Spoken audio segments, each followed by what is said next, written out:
మత్తయి సువార్త 28వ అధ్యాయం 3, 4, 5 వచనాలు మనం చదువుకుందాం.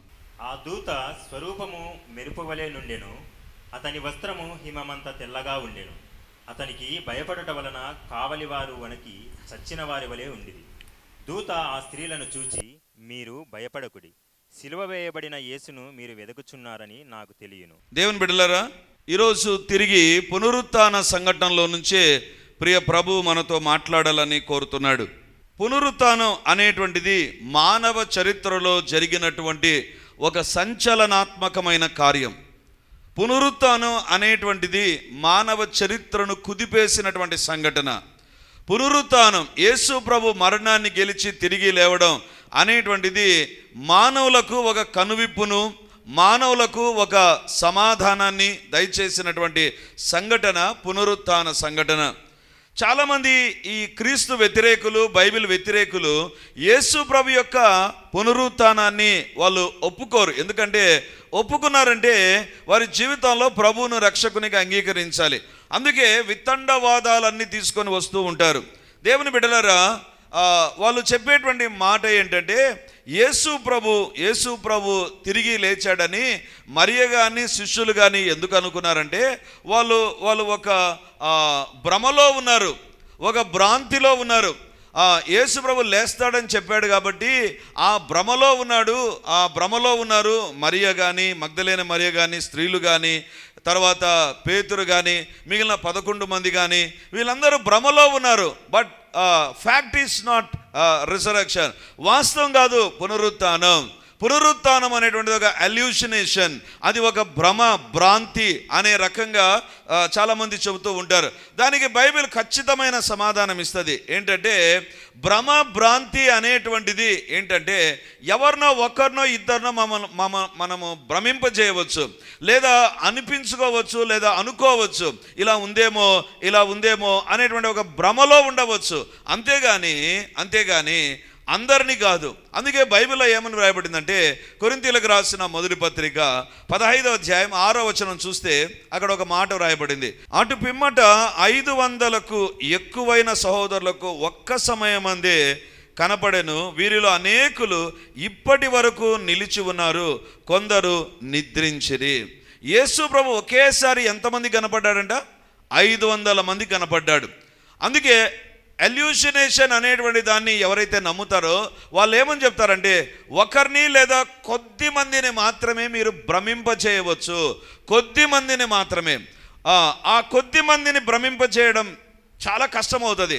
కానీ ఒకేసారి 500 మందిని యేసు ప్రభు ఒక భ్రమకు గురి చేశాడంటే అది అల్యూషనేషన్ థియరీ కూడా ఒప్పుకోదండి. ఎందుకంటే ఒక వ్యక్తిని భ్రమింపచేయవచ్చు, ఒక కుటుంబాన్ని భ్రమింపచేయవచ్చు.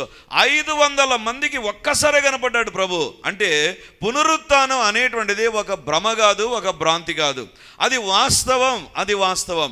అందుకే క్రైస్తవ్యానికి ఒక పట్టుకొమ్మ, క్రైస్తవ్యానికి ఒక నిదర్శన, క్రైస్తవ్యం యొక్క పునాది దేనిపైన ఉంటుందంటే యేసు ప్రభు సమాధిని గెలిచి తిరిగి లేవడం. లేకపోతే మిగిలిన అన్ని మతాలు లాగా క్రైస్తవ్యం కూడా ఉండవచ్చు. ఎందుకంటే అందరూ మతస్థాపకులు చనిపోయారు, యేసు ప్రభు కూడా చనిపోయింటే దేర్ ఇస్ నో డిఫరెన్స్, ఇక వ్యత్యాసం అంటూ ఏది లేకుండా పోయేది. కానీ యేసు ప్రభు సమాధిని గెలిచి తిరిగి లేచాడు, 3వ దినాన తిరిగి లేచాడు. నీ దేవుడు ఎవరు తెలుసా? సమాధిని గెలిచి తిరిగి లేచిన దేవుడు. అందరం దేవుని స్తుతిద్దాం. హల్లెలూయా. దేవుని బిడ్డలారా, మరి అలాంటి సంఘటనను ఒక్కరోజుతో ఎలా మనం ముగించగలం, ఒక్కరోజుతో ఎలా మనము ప్రక్కన పెట్టగలం? అందుకే కొన్ని వారాలు ధ్యానించడం దేవుని యొక్క ఉద్దేశమై ఉంది. దేవుని బిడ్డలారా, ఇంకొక మాట కూడా చెప్తాను. ఒకవేళ అది భ్రమ అయితే ఆ యొక్క యేసు ప్రభు సమాధి దగ్గర సైనికులు ఉన్నారు.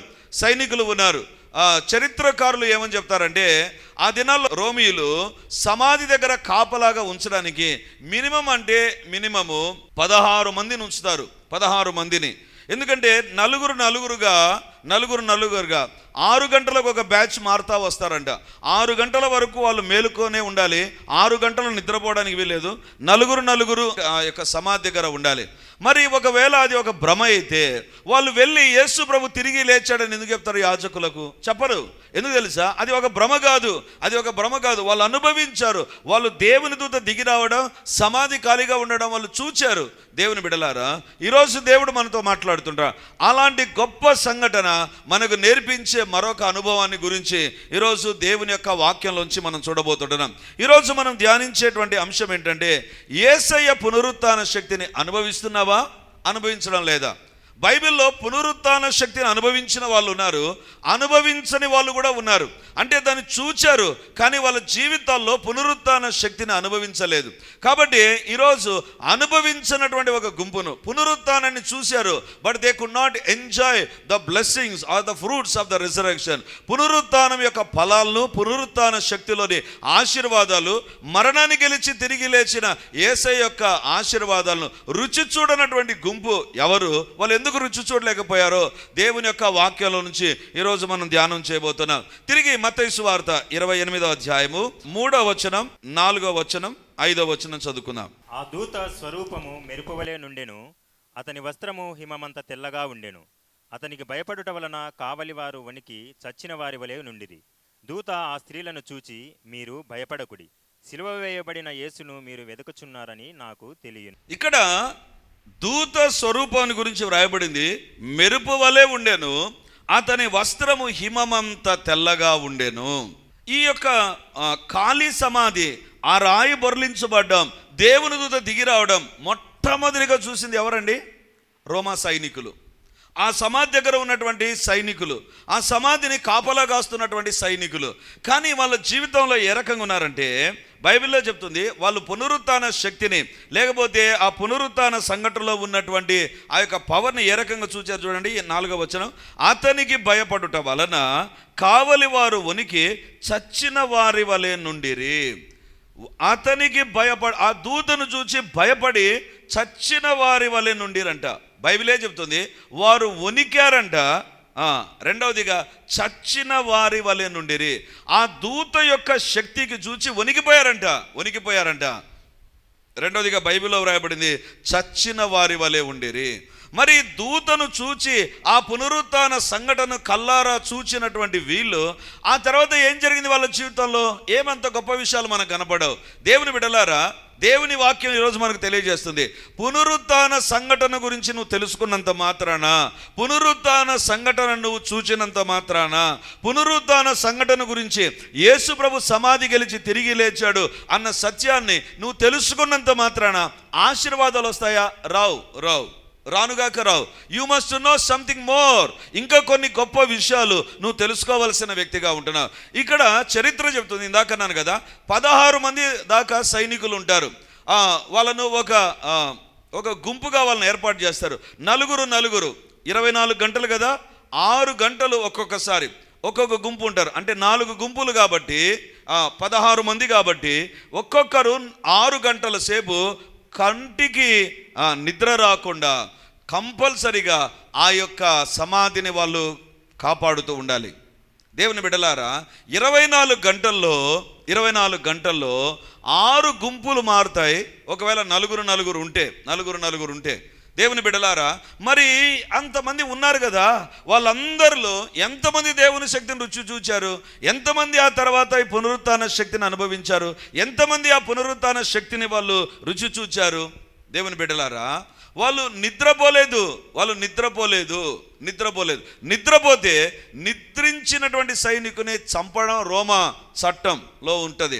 రోమా చట్టం ఏమని చెప్తుందంటే, నీకు అప్పగించబడిన బాధ్యత రాత్రైనా పగలైనా నిద్రపోవడానికి వీల్లేదు. If you are in the duty you must always awake. మేల్కొని ఉండాలి. చనిపోతారు ఒకవేళ నిద్రపోతే. దేవుని బిడ్డలారా, వాళ్ళు మగత నిద్రలో లేరు, వాళ్ళు అలసిపోయినటువంటి వారుగా లేరు. వాళ్ళే దేవుని దూతను చూచారు. ఆ భూకంపం కలవడం వాళ్ళు చూచారు. ఆ తర్వాత దేవ దూత యొక్క స్వరూపాన్ని చూచారు. వాళ్ళు ఆశ్చర్యపోయారు. వారి ఆ యొక్క శక్తికి తట్టుకోలేక బైబిలే చెప్తుంది, వణికి చచ్చిన వారి వలె ఉండిరి. దేవుని బిడ్డలారా, దేవుని దూత ఆ పునరుత్థాన శక్తి ఎదుట వారికి కలిగినటువంటి అనుభవం ఏంటి తెలుసా? వణికిపోయారంట, చచ్చిన వారి వలె ఉన్నారంట. సైనికులను మీరు గమనించండి, ఏ సైనికునికైనా ధైర్యం ఎక్కువగా ఉంటుందండి. ఎందుకంటే అలా వాళ్ళకు ట్రైనింగ్ ఇస్తారు, అలా వాళ్ళకు తర్బీతునిస్తారు, అలా వాళ్ళు అన్ని విషయాల్లో సిద్ధపడతారు. అది రాత్రి అయినా పగలైనా. దేవుని బిడ్డలారా, వీళ్ళు ఎక్కడున్నారండి? బైబిల్ చెప్తుంది సమాధి దగ్గర ఉన్నారు. సమాధి దగ్గర ఉండేటువంటి సైనికులకు భయం ఉంటుందా? భయం లేని వారినే సైనికులుగా తీసుకుంటారు. చీకటి అంటే భయము, లేకపోతే అమ్మో నాకు చీకట్లు ఎక్కువసేపు ఉండలేనంటే వెళ్ళిపో అంటారు. ఎందుకు తెలుసా? సైనికుడు టఫెస్ట్ కండిషన్స్లో అతడు సర్వైవ్ కావాలి. చాలా కఠినమైన పరిస్థితుల గుండా అతడు వెళ్ళినప్పుడు అతడు నిలదొక్కోవాలి, అతడు నిలబడాలి, అతని పని అతడు జరిగించాలి. అది రాత్రి కాదు, పగలు కాదు, 24 గంటలు ఒకవేళ డ్యూటీ ఉంటే దే మస్ట్ డూ దాట్. అది వాళ్ళు చేయాల్సిందే. కానీ సైనికులకు ధైర్యం ఎక్కువ. కానీ ఈ సైనికులు ఎంత ధైర్యం కలిగిన వారంటే సమాధి దగ్గర కావలి ఉంటున్నారు. ఇంటికి కావలి ఉండడం ఒకటి, ఆఫీస్కు కావలి ఉండడం ఒకటి, సమాధుల తోటలో సమాధికి కావలి ఉండడం అంత సులభమా అండి? ఆ ఫీలింగే వేరు ఉంటుంది కదా, ఆ ఫీలింగే వేరు. ఇప్పుడు ఒకవేళ దేవుని పైన నిజంగా భారం కలిగిన మీరందరూ ఉంటే వచ్చే రేపు రాత్రి 2వ శుక్రవారం కదా, అందరం సమాధుల్లోకి వెళ్ళి ప్రార్థన చేద్దామంటే వస్తారా? ఎవరైనా వస్తారా? ఎవ్వరు రారు. ఎందుకు రారు? చర్చి పెట్టుకుని సమాధి దగ్గరలోకి ఎందుకు? ఎందుకంటే ఆ ఫీలింగే వేరుగుంటుంది కదా. అక్కడ ఏదైనా ఒక శబ్దం వచ్చినా, అక్కడ ఏదైనా ఒక వెలుగు కనపడినా, ఏది కనపడినా అయిపోయాయి, మరుసటి రోజు మనం వేరుగా ఉంటాం. దేవుని బిడ్డలారా, అలాంటి పరిస్థితుల్లో కూడా వీళ్ళు కావలి కాస్తున్నారు. శుక్రవారం రాత్రి, శనివారం అంతా వాళ్ళు కావలి కాస్తూ, శనివారం అంతా కావలి కాస్తూ, ఆదివారం ఉదయం వరకు కావలి కాస్తుంటున్నారు. వాళ్ళకు భయం లేదు. కానీ పునరుత్థాన శక్తిని చూస్తుండగానే, ఆ దేవదూత శక్తిని చూస్తుండగానే వనికి చచ్చిన వారి వాళ్ళే పడిపోయారంట. దేవుని బిడ్డలారా, వీళ్ళు పునరుత్థాన శక్తిని రుచి చూసింది ఎంత తెలుసా? మామూలు కాదు. పేతురు చూశాడు, వనికి చచ్చిన వారిలాగా లేడు. మగ్దలేన మరి చూసింది, వనికి చచ్చిన స్త్రీలాగా. పునరుత్థాన శక్తి, ఆ దేవదూత యొక్క శక్తి, లేకపోతే పునరుత్థాన సంఘటనలో జరిగినటువంటి ఆ విశేషం ఏంటంటే వణికిపోయారంట, చచ్చిన వారి వలె పడిపోయారు. మరి ఇంతగా దేవుని యొక్క పునరుత్థాన శక్తిని చూచినటువంటి సైనికులు, నేనేమంటానంటే అందరికంటే మొట్టమొదటిగా పునరుత్థానాన్ని చూసింది వీళ్ళే. పునరుత్థానపు ఖాళీ సమాధిని చూచింది వీళ్ళే. దేవుని దూతను చూచింది వీళ్ళే. అన్నీ కూడా మొట్టమొదటిదంతా వీళ్ళదే. షేర్ పార్ట్ అంతా కూడా వీళ్ళదే. అంటే లయన్ షేర్ అంతా వీళ్ళదే. శ్రేష్టమైనదంతా వీళ్ళు అక్కడే ఉండి చూశారు. ప్రత్యక్ష సాక్షులు వీళ్ళు. కానీ వాళ్ళ జీవితాల్లో ఎందుకు ఆ తర్వాత పునరుత్థాన అనుభవంలోకి రాలేదు? వాళ్ళు ఎందుకు ప్రభుని అంగీకరించలేదు? వాళ్ళు ఎందుకు ప్రభు వైపు తిరగలేదు? దేవుని బిడ్డలారా, పునరుత్థాన సంఘటన విన్నటువంటి వారందరూ, పునరుత్థాన పండుగను ఆచరించిన వాళ్ళందరూ, పునరుత్థానాన్ని గురించి, యేసు ప్రభు మరణాన్ని గెలిచి తిరిగి లేచాడు అని తెలిసినటువంటి వాళ్ళందరి జీవితాల్లో పాజిటివ్ ఇంపాక్ట్ ఉండదు. గుర్తుంచుకోండి. ఈరోజు ఇంతమంది ఇక్కడ వాక్యం వింటున్నాం మనం. ఈ వాక్యాన్ని యొక్క ప్రభావం అందరిలో ఉంటుందా? అందరిలో ఉండదు. ఎవరైతే ఆ వాక్యానికి సరి అయిన విధానంలో స్పందిస్తారో వారి జీవితాల్లోనే ఆ వాక్య ప్రభావం అనేటువంటిది ఉంటుంది. వాక్యపు శక్తి అనేటువంటిది చూస్తారు. కొంతమంది ఆలోచనలో ఉంటారు, కొంతమంది ఎక్కడో చూస్తూ ఉంటారు, పరధ్యానంలో ఉంటారు. తోడు కోసం వచ్చిన వాళ్ళు ఒకరు ఉంటారు, లేకపోతే రావాలి కాబట్టి వచ్చి ఉంటారు, లేకపోతే ఏదో మనసు బాగలేదు కాబట్టి వచ్చి ఉంటారు. దేవుని వాక్యం పైన దృష్టి ఉంచినటువంటి వారి జీవితంలో పునరుత్థాన అనుభవం అనేటువంటిది అది ఒక ఇన్ఫర్మేషన్గానే ఉంటుంది. వాళ్ళ జీవితంలో they will not experience that, దాన్ని అనుభవించలేరు. మరి వీళ్ళు ఎందుకు అనుభవించలేదు? నాకు అనిపించింది they are the first person to see the resurrection, they are the first person to experience the resurrection. మొట్టమొదటిసారిగా పునరుత్థానపు సంఘటనలో ఉన్న సంగతులన్నిటినీ రుచి చూచింది వీళ్ళు, కల్లారా చూచింది వీళ్ళు భ్రమకు భ్రాంతికి గురి కాలేదు. వీళ్ళు they have seen with their naked ice. వాళ్ళు కలలో కాదు, దర్శనం కాదు, వాళ్ళ బాహ్య నేత్రాలతో, మానవ నేత్రాలతో పునరుత్థానపు సంఘటనలు చూచారు.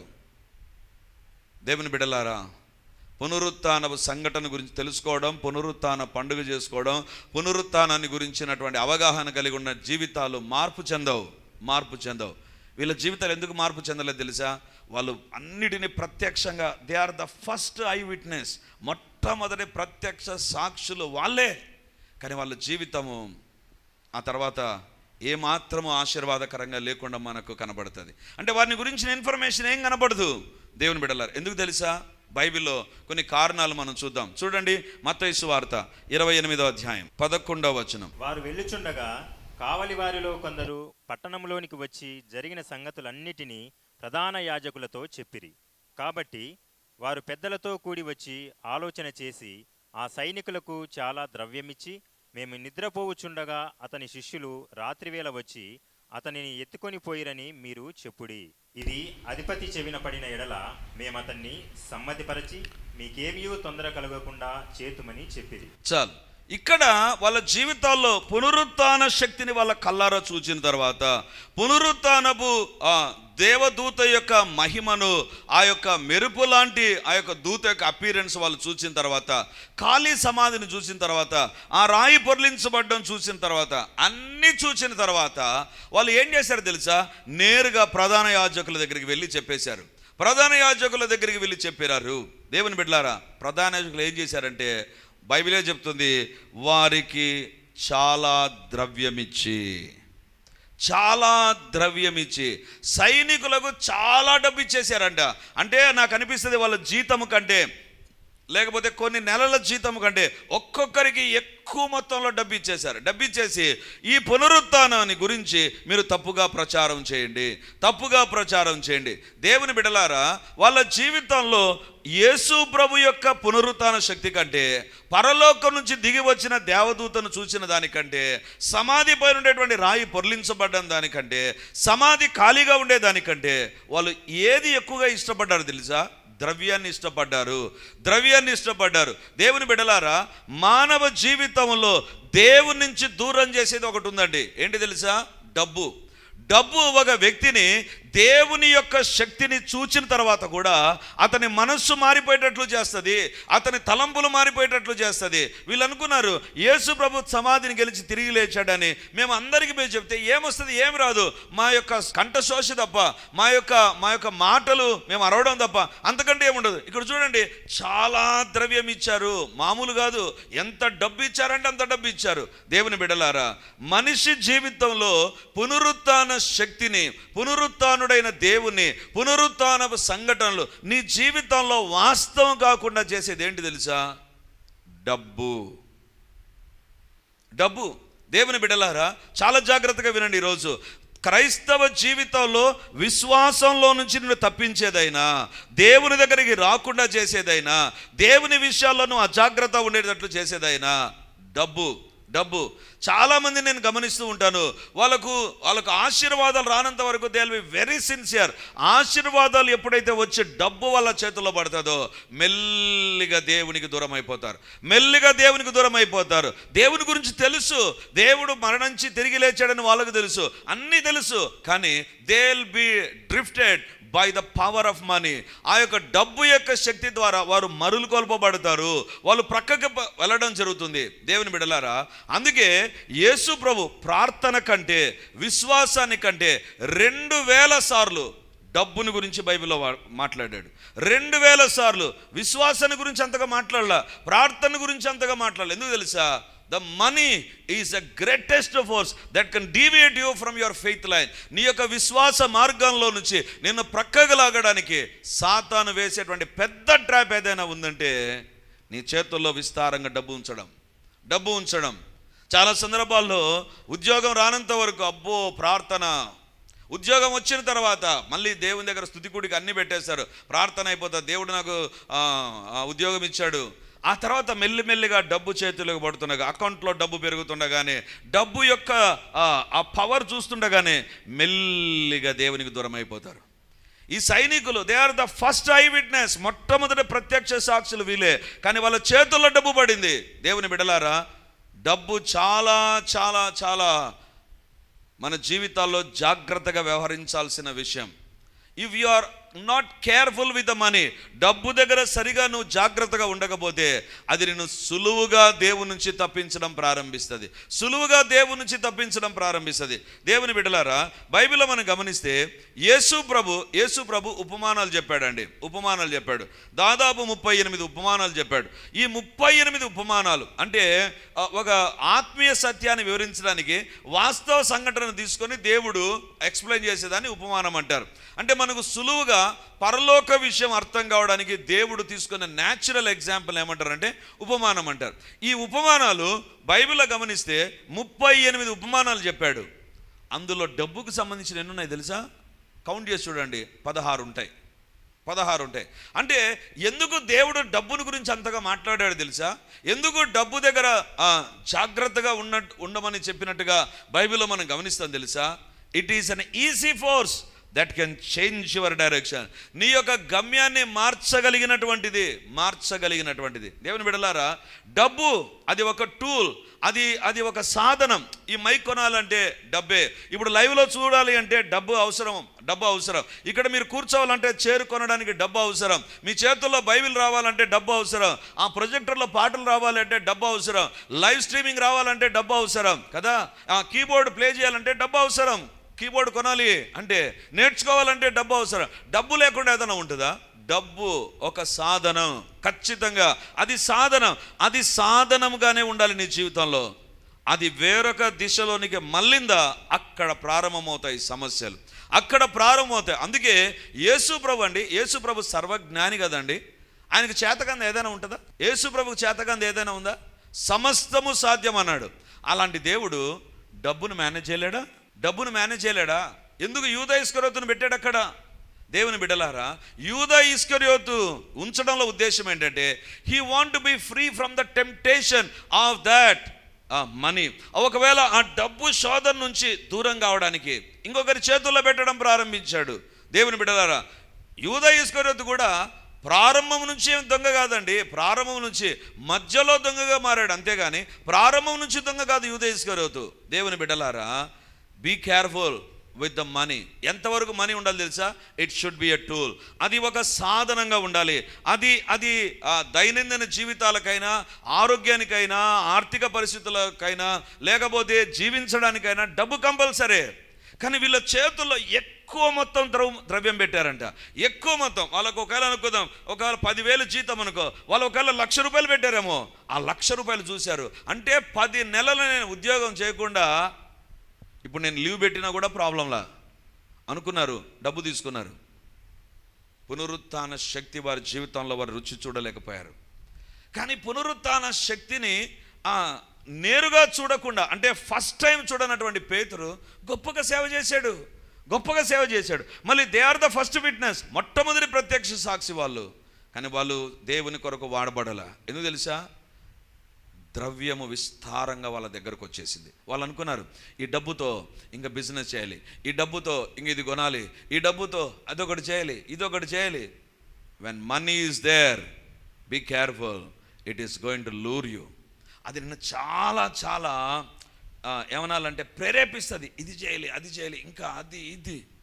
డబ్బు ఒక సాధనం, కానీ ఆ డబ్బు దగ్గర ఖచ్చితంగా పరీక్షలు ఉంటాయి. మనీ ఈజ్ ఎ టూల్, ఆ money is a test also. అది నిన్ను పరీక్షిస్తుంది. అందుకే బైబిల్లో మనం చూస్తే సమస్తమైన కీడులకు ఏది మూలం? ధనాపేక్ష. అన్ని కీడులకు, ఒక కీడు ఒక వ్యక్తి జీవితంలో వచ్చిందంటే, ఒక కష్టం ఒక వ్యక్తి జీవితంలో వచ్చిందంటే ఒక్కసారి పరీక్షించుకోవాలి. ఎక్కడైనా డబ్బు దగ్గర నేను ఏమైనా తప్పు చేశానా? డబ్బు వ్యర్థంగా నేను ఏమైనా ఖర్చు పెట్టానా? దేవుని దగ్గరికి రాకుండా డబ్బు ఏమైనా నా జీవితంలో రోల్ ప్లే చేసిందా? ఒక కీడు నీ జీవితంలోకి వచ్చిందంటే, ఒక నష్టం నీ జీవితంలోకి వచ్చిందంటే, ఒకవేళ నీ జీవితంలో జరగకూడనటువంటి ఒక పరిస్థితి జరిగి డిస్టర్బ్ అయిపోతూ ఉంటే పరీక్షించుకోవాల్సింది ఏంటి తెలుసా?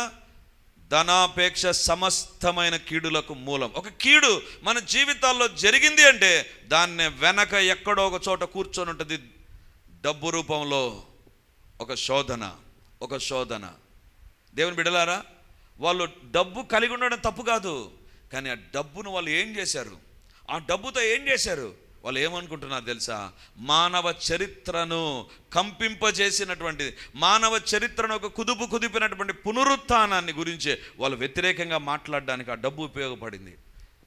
డబ్బు ఒక సాధనం, కానీ డబ్బు ద్వారా శోధన కూడా ఉంటుంది, మర్చిపోవద్దు. డబ్బు ద్వారా ఒక శోధన కూడా ఉంటుంది. దేవుని బిడ్డలారా, డబ్బే నీ జీవితంలో ఒక సాక్ష్యాన్ని కూడా ఇస్తుంది, మర్చిపోవద్దు. ఒక సాక్ష్యాన్ని కూడా ఇస్తుంది.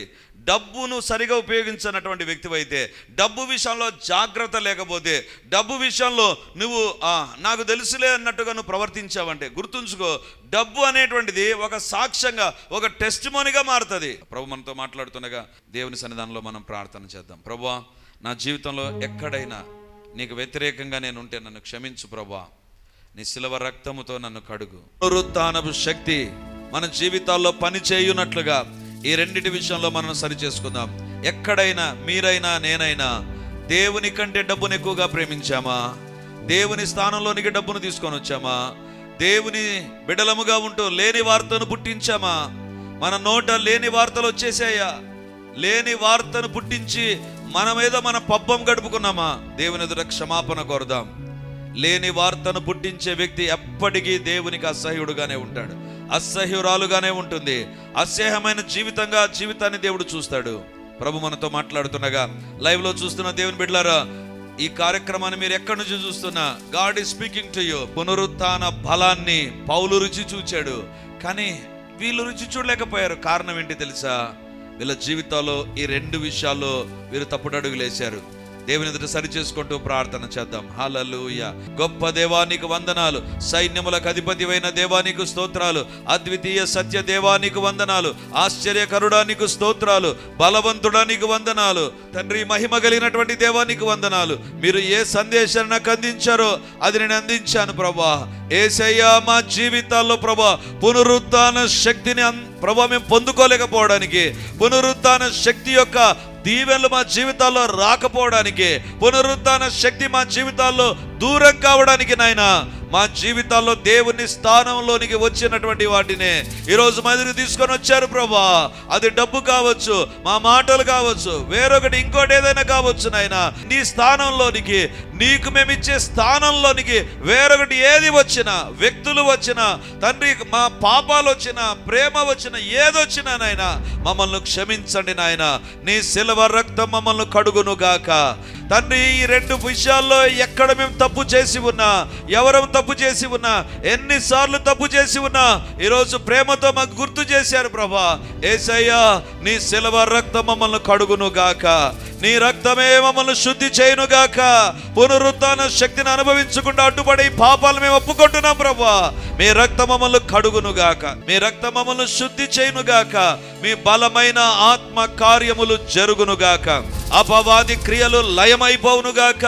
మమ్మల్ని ప్రేరేపించి మాలో పనిచేసే అపవాది శక్తుల యొక్క క్రియలు లయమైపోవును గాక. దేవా, మీరే మా కాపరిగా ఉండి మా ప్రతి అవసరము తీర్చండి ప్రభా. మా ప్రతి అవసరము తీర్చండి నాయన. అన్నిటికంటే ముందు మీకు ప్రాధాన్యతనిచ్చే వారంగా, మీకు విలువనిచ్చే వారంగా మేము ఉండునట్లుగా సహాయించండి నాయన. అపవాది క్రియలు లయపరచబడును గాక, లయమైపోవును గాక, లయమైపోవును గాక, లయమైపోవును గాక. దేవుని యొక్క మహిమను మేము చూచుదుము గాక నాయనా. పునరుత్థాన శక్తిని మేము అనుభవించకుండా తండ్రి అడ్డుపడే ప్రతి పాపాన్ని మేము ఒప్పుకొని ఉండగా, ఇప్పుడు మా ప్రాణాత్మ శరీరాల్లో, మా కుటుంబాల్లో, మా పరిచర్యలో పునరుత్థాన శక్తి పని చేయునుగాక, పునరుత్థాన బలమును మేము చూచుదుముగాక. ప్రాణాత్మ శరీరాల్లో, కుటుంబాల్లో, ఉద్యోగ వ్యాపారాల్లో పని చేయునుగాక, పని చేయునుగాక. ఐ బైండ్ ఎవ్రీ స్పిరిట్, ప్రతి అంధకార శక్తి యొక్క కుతంత్రాలు యేసు నామమందు లయమైపోవునుగాక. దేవుని యొక్క మేలు ఆశీర్వాదాలు మేము రుచి చూచుదుముగాక. తండ్రి, మీకే స్తోత్రాలు, మీకే వందనాలు చెల్లిస్తూ ఈ వాక్యం మా హృదయ పలకలపైన లిఖించి మహిమను పొందుమని యేసయ్య నామమందు ప్రార్థించి అడిగి పొంది ఉంటున్నాము తండ్రి. Amen, amen, amen. Praise the Lord. Yesukristu పరిశుద్ధ నామందు మీ ఒక్కొక్కరికి మా వందనాలు తెలియజేస్తుంటున్నాను. రిడీమర్ చర్చిలో మొదటి ఆరాధన 8 గంటలకు ప్రారంభమవుతుంది, రెండవ ఆరాధన 10 గంటలకు ప్రారంభమవుతుంది, మూడవ ఆరాధన సాయంత్రం 7 గంటలకు ఉంటుంది. దేవుని బిడ్డలారా, ఎవరైనా ఉదయం ఆయా పనులు కలిగి రెండవ ఆరాధనలకు రాలేకపోతున్నారని భావించి ఈ యొక్క మొదటి ఆరాధన ప్రారంభిస్తున్నాం. సో ఈ యొక్క అవకాశాన్ని సద్వినియోగం చేసుకొని దేవుని యొక్క సన్నిధికి వచ్చి దైవ దీవెనలు మీరు పొందాలని కోరుతున్నాం. మొదటి 2 ఆరాధనలు మాత్రమే ప్రభు బల్ల ఉంటుంది కాబట్టి సిద్ధపడి దేవుని సన్నిధికి రమ్మని మిమ్మల్ని కోరుతూ ఉన్నాను.